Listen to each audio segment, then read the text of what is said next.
guys, it's Sherry Vegas and I am back with another Jesmonite / acrylic resin tutorial, and I'm going to show you how you can create some really cool inlays that you can add into your pieces.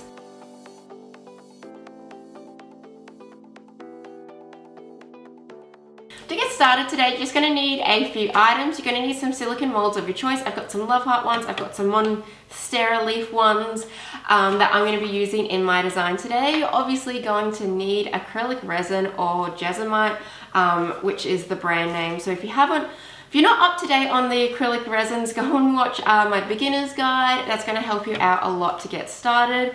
But today I'm going to be using the Barnes one, the Barnes acrylic resin, which is a different version to sort of Jesmonite. Jesmonite's the brand name, but it's kind of the one that was out first, so that's why everyone calls it Jesmonite. But yeah, I'm using the acrylic resin. I'm also going to be using some Jesmonite pigments and some powder pigments to create my colors today. And you're just going to need some like measuring cups, plastic spoons, and some paddle pop sticks, as well as scales, and that's it to get started.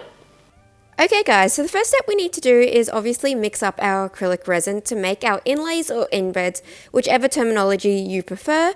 And I'm just using the Barnes one, and I'll add that link down below in the description box. But it's just a 2-to-1 ratio. I'm just going to give it a really good mix, and they all work pretty much the same. So whichever brand that you prefer to use, go ahead and use that. I'm just adding a bit of liquid each time, giving it a mix up until I have my desired amount. I bought this little mini whisk from the cooking section, and I thought it might help getting a really smooth consistency with my acrylic resin, but it ended up breaking on the first time I used it, so I wouldn't recommend them. And now, because I want some green, I'm just mixing the green Jesmonite pigment with a little bit of their bright yellow, because I want more of an olive green than necessarily like a forest green.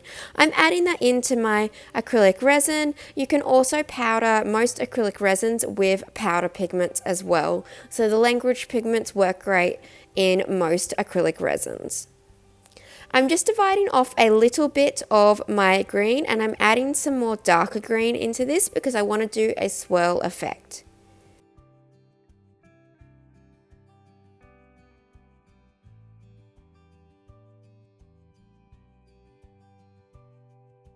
When I have both of my greens, I'm just going to pour my darker color back in to my lighter green, and then I can pour that out. You can also give it a little swirl in the cup, but it will naturally swirl as you pour it out. Now I've got this really beautiful leaf mold that I'm using, and I just got it off Amazon, so I'll add the link in the description below so you can go and find it. And I made some black leaves and some green swirly leaves, as I'm going to be doing 2 different sort of like reverse coasters. One with a black leaf and green swirls, and then one with a green swirl leaf and black coaster. Now if you have any sharp edges or any edges that just aren't that clean, when you pull it out, just get a little bit of sandpaper and sand that off until you're happy.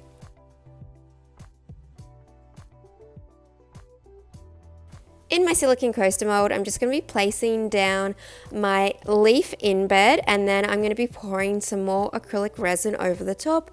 And obviously you can use whatever sort of design that you want to do, whatever colors, whatever inbeds. You just want to look for molds that are flat, because obviously if it's got a 3D design, you're not going to be able to see that, because you need to be able to lay it down flat and pour the rest of your acrylic resin over the top. Then once it's fully set, I'm going to be pulling it out, and you can see that I've got quite a good pour. It hasn't sunk underneath. I did this for both ones, and I ended up getting quite a clean pour, so I only have to do a really little bit of sanding just in a few places to make sure I've got a nice even coaster.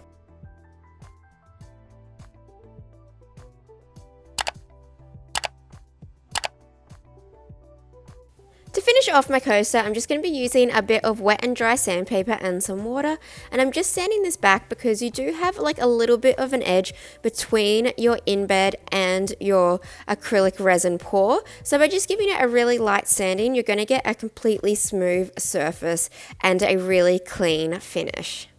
And the final step today on these super easy coasters is just to give them a bit of a varnish to protect them, because they are quite matte and porous when you do work with acrylic resin, that it's just always good to get an acrylic resin varnish and give your pieces a really good varnish just to protect them in case you do spill anything on the surface.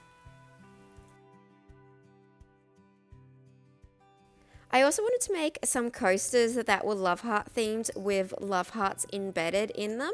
So I followed all of pretty much the same steps that I did on the first lot of coasters. I got my silicone mold of love hearts and I made a few different colors in pinks and reds and just poured that out, gave it a really good shake to get any of those air bubbles up, and then I let those set. I pulled them out and placed them into my silicone coaster, and I decided to do a terrazzo background for the coaster. I do have to say this made it a lot harder than just pouring the acrylic resin, because the terrazzo chips did get a little bit in the way. So if you are going to be doing Inbeds and you want to do a terrazzo background, just make sure the chips are really tiny so that way they can fit around the inlays. I did have quite a lot of sanding to do, but then in the end I got a really beautiful love heart terrazzo coaster. I really love these pieces, and I love adding the inlays into them because it just makes your pieces even more unique, and you can really customize and create some really cool effects with these. And obviously you can use whatever molds you like, you can add whatever inlays you like in, and you can use whatever pouring technique or any colors that you like to really make it your own. If you like this video, please give it a big thumbs up. It really helps my channel out. And if you are new to my channel, please do subscribe, as I post new videos every single week. And also too, don't forget guys to go and watch my Jesmonite for beginners. It will really help you out if you're brand new to using this material.